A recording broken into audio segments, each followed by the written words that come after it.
Great Catch, written by Brother P, narrated by Brother Jerry Morley.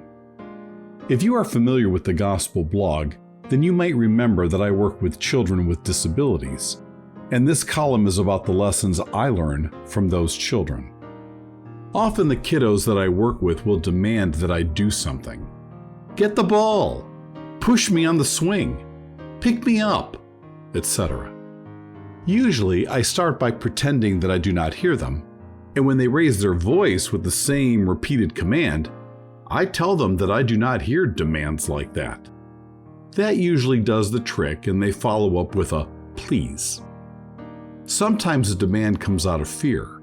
For example, if a child is trying to cross the monkey bars and they do not quite have enough endurance or strength to make it the entire way, they will get stuck in the middle and will call out for help for fear of falling. In those cases, I will sometimes just give them a slight lift and encourage them to continue on, just providing the least amount of assistance that they need to succeed.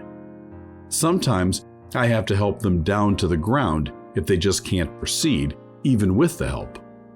And sometimes I just have to catch them when they give up and fall, whether they call for help or not. I feel that God often does the same with us. Sometimes we ask amiss and we do not get the result we're looking for. Sometimes we ask for something and God answers with just enough encouragement or help to barely get us through. Sometimes we are not successful at the task we're working on, but He lets us know it's okay. And sometimes when we give up or fall, He catches us. It reminds me of an answered prayer we had in church recently. A sister had been dealing with chronic pain for some years. She had been anointed various times over those years, and along with pain medications, she was able to survive. However, as time progressed, the pain medications were less and less effective, and her life became one where she spent a lot of time in bed and depressed. Then one Sunday, she was anointed by the priest of the church, and the pain left her.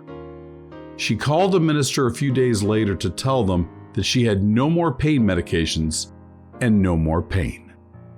Then she stood up in testimony the following week to tell the branch that the pain had not returned. Great catch, God.